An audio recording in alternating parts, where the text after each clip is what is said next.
Fala pessoal, eu sou o Clayton e nesse vídeo a gente vai falar um pouquinho sobre inflação, como ela surge, como afeta o seu bolso e o que você pode fazer para proteger o seu dinheiro a longo prazo. Então deixa o like e se inscreva no canal caso não seja inscrito ou inscrita. Aproveita também e clica nesse botão hypar que tá ajudando demais o canal aqui, galera. Conto com vocês aí, os seus bandos safados.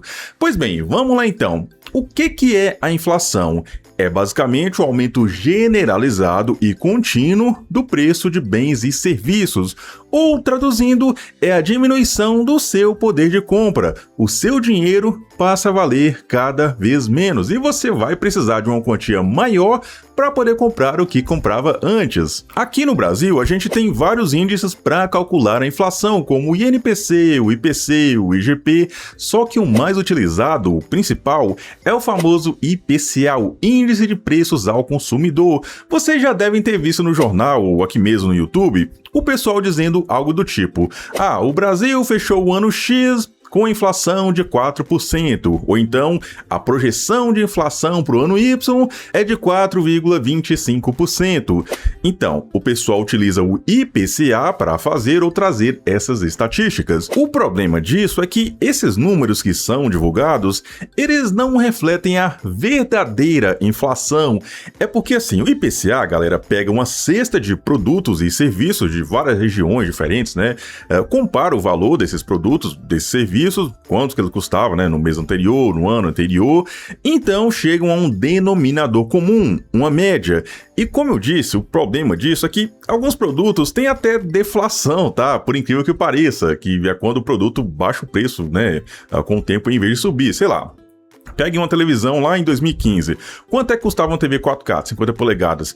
5 mil pra cima, é ou não é? Hoje você encontra até de R$1.500 em promoção. PlayStation 5, né, quando lançou, 5 mil conto. Hoje tá o quê? 2.800, 2.900? Então, produtos que tiveram redução de preço também acabam entrando nesse índice de inflação. Eles pegam a média dos produtos que subiram de preço, pegam a média dos produtos que caíram de preço e surge aquele númerozinho mágico lá, né, que nunca passa de 5% ao ano, o IPCA. É por isso que você vê no jornal assim, o IPCA no ano foi de 4%, mas quando você vai no supermercado fazer sua compra do mês, ou a sua feira, né, como o pessoal aqui do interior fala, o preço dos alimentos não aumentou só 4%, aumentou 10%, 15%, 20%. Se fosse para calcular a inflação real, a verdadeira, né, o que a gente sente no bolso no dia a dia, seria pelo menos o dobro do que é mostrado pelo IPCA. Mas enfim, né, são apenas teorias aí, tá? E bom, existem várias causas possíveis para a inflação,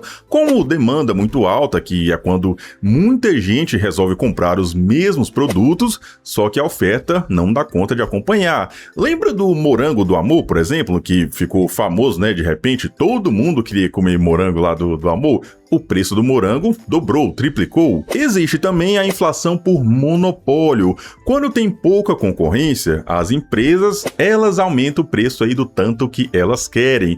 Imagina o seguinte, se na sua cidade aí tivesse, sei lá, 20 companhias de água e luz diferentes, você não ia escolher a mais barata e a que presta o melhor serviço? Mas infelizmente, né, só tem uma e você é obrigado a aceitar o que o pessoal lá cobra e ficar pianinho, né?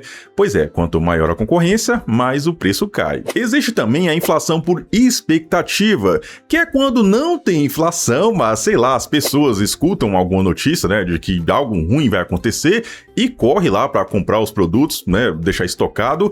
E isso aí acaba causando a inflação, galera. Por exemplo aqui, ó, alguém diz que o arroz vai dobrar de preço no mês que vem, que vai faltar arroz, né? Você escuta a notícia aí. Todo mundo vai ficar desesperado, corre lá pro supermercado para estocar arroz, comprar tudo que tem, vai faltar arroz na prateleira lá do supermercado e adivinha, o preço vai acabar sim dobrando de preço no mês seguinte, mas não o que ia acontecer, não tinha inflação, mas as pessoas criaram a inflação por causa da expectativa. Existe também a inflação por causa dos custos de produção ou o aumento de preço da matéria-prima. Vamos supor que dê uma praga em metade dos campos de trigo do mundo inteiro. O trigo, consequentemente, vai ficar mais caro. E tudo que é derivado do trigo também vai ficar mais caro. E por aí vai, tá, galera? Só que o principal causador da inflação não é nada disso, tá bom? é o governo, através da expansão monetária, com a impressão descontrolada de dinheiro, injetando dinheiro na economia ou liberando mais recursos para os bancos aí emprestarem mais dinheiro, tá? A gente consegue medir a quantidade de dinheiro circulando através dos agregados monetários M1 e M2. O agregado M1 é o dinheiro mais líquido da economia, o papel moeda, né? As moedas, o dinheiro que está na conta aí do pessoal, nas contas correntes, enfim, né? Pronto para ser gasto lá a qualquer momento. Já o M2 é o M1 somado ao dinheiro que está guardado, como poupança e aplicações aí de curto prazo, tá? Ou seja, o agregado M2 representa praticamente aí todo o dinheiro que está disponível na economia. Quando esses agregados, principalmente o M2, cresce muito rápido, significa que tem mais dinheiro circulando. E se tem mais dinheiro circulando sem aumentar a oferta de produtos ou serviços, o dinheiro passa a valer cada vez menos. Então podemos dizer que a inflação é o efeito, né, o sintoma, o resultado da expansão monetária. E sim, galera, eu sei que isso é estranho, mas quanto mais dinheiro circula no Brasil, menos ele vale, tá? A menos que a oferta, né, de produtos e serviços também aumente, beleza? Por exemplo, aqui, ó, tem o quê? Pouco mais de 213 milhões de pessoas no Brasil, certo? Eu vou arredondar aqui para 214 milhões, tá? Para ficar certinho aqui, beleza? E a maioria desses 214 milhões de pessoas são pessoas pobres, certo? Então, assim, por que o governo não vai lá e imprime R$1 milhão e dá para cada pessoa no Brasil? Opa! Todo mundo ia ficar milionário, né? Ia ficar rico aí da noite pro dia. O Brasil ia sair da pobreza, ia virar um país rico, certo? Errado, galera. Isso só ia causar mais inflação, a inflação jamais vista no mundo. Se fosse fácil assim, todo país ia fazer isso. Se todo mundo recebesse R$1 milhão, ninguém ia querer mais trabalhar para ninguém. O país parava, entrava em crise. Você ia ter o dinheiro para comprar, mas ia comprar de quem? Ia contratar quem? Tem um livro chamado A Árvore que Dava Dinheiro, que eu li demais na minha infância, galera. E o livro traz justamente essa questão de um país imprimir mais dinheiro e deixar todo mundo rico. No livro, a cidade inteira fica rica, né? Todo mundo planta uma árvore lá que, em vez de dar folhas lá, dá frutos, nasce dinheiro, tá bom? É um livro, tá bom, pessoal? E as pessoas começam a comprar tudo, a estocar tudo, roupa, alimento, porque tá todo mundo rico, né? E tem uma cena que eu lembro bem até hoje, no armazém da cidade, né? O dono do armazém, ele começou a leiloar alimentos. Porque o pessoal tava comprando tudo, né? O que sobrava lá, chegava um pessoal, paga os 50, paga os 100, 200, 500, 1000. O cara tava leiloando alimentos, né? O dono do armazém. E tinha lá o último pacote de açúcar e teve que juntar 3 homens com caixas de dinheiro para comprar um pacote de açúcar. Só que o problema é que assim que o pessoal saía da cidade, o dinheiro que a árvore gerava, ele esfarelava, virava pó. Ou seja, o dinheiro só tinha valor dentro da cidade. E aí, mesmo com as árvores dando dinheiro, literalmente, todo mundo voltou a ser pobre, porque tinha que abastecer a cidade com suprimentos, né? E só podia pagar os fornecedores com o dinheiro que vinha de fora da cidade, porque os das árvores lá, né, viravam pó assim que saíam da cidade. Então, é basicamente isso que ia acontecer com o Brasil se desse R$1 milhão para todo mundo. No primeiro momento, ia ser ótimo. Todo mundo rico, né? Uma vida boa, tudo mais, beleza. Só que depois ia ser um caos, porque o real ia passar a valer praticamente nada. Ainda ia ter um valorzinho bem pequenininho, né, aqui no nosso país, só que lá fora ninguém ia querer mais real, ninguém ia aceitar mais real. Lembra da Venezuela? Teve uma época que um rolo de papel higiênico, galera, na Venezuela, era tão caro que o pessoal limpava a bunda com dinheiro. Eu tô rindo aqui, mas o negócio é sério, tá, gente? O pessoal literalmente limpava a bunda com dinheiro porque saía mais barato, literalmente. E bom, voltando aqui pro tema do vídeo, quando o governo quer dar uma freada na circulação de dinheiro, fazer as pessoas gastarem menos, né? Ele eleva a taxa de juros, no caso aí a taxa Selic, o que acaba funcionando, porque fica mais caro comprar casa, comprar carro, comprar moto, pegar empréstimo, né? Em vez do pessoal comprar uma TV nova, um sofá novo, o pessoal vai gastar o quê? No essencial, vai comprar roupa, vai comprar comida. Porém, elevar a taxa de juros apenas diminui o sintoma, não acaba com a inflação. Até porque uma taxa de juros muito alta a longo prazo acaba fazendo as pessoas perderem a credibilidade num país. taxa de juros muito alta significa que o país está com problemas, e com isso os investidores acabam indo embora por falta de confiança.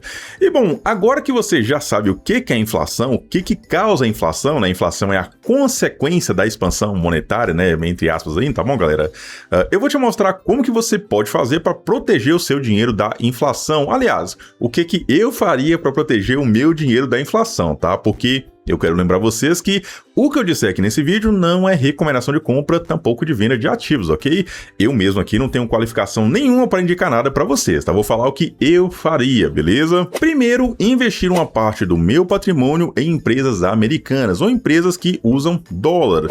Assim eu já não fico tão exposto à inflação que ocorre aqui no Brasil, né? Com o nosso real brasileiro. Eu vou ficar exposto à inflação dos Estados Unidos, que é bem menor, né? Se comparado aqui no Brasil, né, galera? Sejamos honestos aí, né? Por exemplo, os investidores preferem investir nos Estados Unidos, que tem uma taxa de juros próxima ali a 3,5%, que é muito baixa, tá? Até a nossa poupança passa aí de 3,5% fácil ao ano aí, beleza? Do que investir aqui no Brasil, que tá com uma taxa de juros hoje de 15% ao ano. Sendo que aqui no Brasil eles iam ganhar mais de 4 vezes mais do que lá nos Estados Unidos. Mas por que eles ainda preferem investir lá? É simples, né? Porque os Estados Unidos têm uma economia muito mais estável. O dólar tem mais de 200 anos de idade, pessoal. Já aqui no Brasil, nos últimos 100 anos, para vocês terem noção, a gente já trocou de moeda o quê? Umas 7, 8 vezes, né? 9 vezes, sei lá, enfim, tá? Já teve réis, cruzeiro novo, cruzado novo, o real, a desgrama 4, enfim, tá bom? E todo ano nosso dinheiro se desvaloriza ainda mais por causa da expansão monetária. Só para vocês terem noção, em dezembro de 2010, o salário mínimo era de R$510. E o dólar, em dezembro de 2010, no mesmo período, estava valendo R$1,70. Então, o seu salário em dólar, né, o salário mínimo em dólar, era de $300. Guarda esses números aí, tá bom? Hoje, 2025, o salário mínimo, né, em dezembro, que eu tô gravando esse vídeo, é de R$1.518. E o dólar, também, no momento que eu gravo esse vídeo, está custando R$ 5,54, ou seja, o salário mínimo em dólar hoje é de $274, galera. Por incrível que pareça, hoje você está recebendo menos em dólar do que 15 anos atrás, para você ver como que o nosso real desvaloriza. Ah, mas eu não como dólar, que não sei o que. E sim, você come dólar sim, tá? Se o preço do barril de petróleo, por exemplo, tá, que é negociado em dólar, aumenta lá fora, adivinha? A gasolina aqui no Brasil vai ficar mais cara, o diesel vai ficar mais caro, né? E você já entendeu aí, né? O Brasil usa caminhão aí pra tudo, ou seja, vai aumentar o preço dos alimentos, vai aumentar o preço de praticamente tudo aqui no Brasil, tá bom? Fora a dívida brasileira também, que vai aumentar e por aí vai, beleza? Mas esse é assunto para outro vídeo, tá? Então, essa é a importância de ter uma parte do patrimônio dolarizada. Outra opção é o Tesouro IPCA, que vai te render a inflação do ano, mais uma certa porcentagem pré-fixada. Por exemplo, se você investir no Tesouro IPCA mais 7 e a inflação for de 5% no ano, o Tesouro IPCA vai te dar os 5%, que foi a inflação, beleza? Mais 7% de taxa pré-fixada. Assim você sempre vai ficar protegido ali da inflação, galera. É claro que existem outras modalidades de renda fixa, tá? Como CDBs, LCIs, LCA, Tesouro Selic, etc. Enfim, mas nesse quesito, o Tesouro IPCA já é 100% garantido, ok? E também tem ações e fundos imobiliários que, historicamente, também se mostraram acima da inflação, principalmente as ações. Só que aqui eu tô falando, obviamente, de bons ativos, tá bom? Não adianta nada comprar uma ação, comprar um fundo imobiliário ruim, senão vou ter prejuízo, ok? E bom, esses são os meios mais conhecidos de se proteger da inflação. Vocês perceberam que eu não coloquei a poupança aqui, pessoal? É porque a poupança ela rende muito pouco, tá? Na verdade, se a gente comparar com a inflação real, a poupança meio que acaba perdendo, tá bom? Então, se você deixa o seu dinheirinho na poupança, saiba que você vai estar perdendo o poder de compra compra com o tempo aí, beleza? É legal, né, você juntar uma graninha lá na poupança, ok? Eu defendo a poupança, tá? Mas para investimento de longo prazo, no geral, é bem ruinzinho, tá? Bom, galera, esse foi o vídeo, espero que vocês tenham gostado, tá? Se sim, deixa o like, se não, pode deixar dislike aí, não tem problema, ok? Mas seu comentário aqui embaixo é sempre bem-vindo. Desculpa aqui, tá, pessoal, que tá fazendo muito, mas muito calor mesmo aí, tá? Tô com 2 ventiladores ligados aqui pra vocês terem noção, só que ainda assim a coisa tá feia, beleza? Tá quase 40 graus aqui, tá? Bom, muito obrigado a cada um de vocês, fiquem com Deus, valeu, falou e fui! I know you told your friend you're not okay, and tell me what's wrong and why you never said you felt that way. And guess you're trying to stay strong and fake a smile until I look away, but I've known you too long.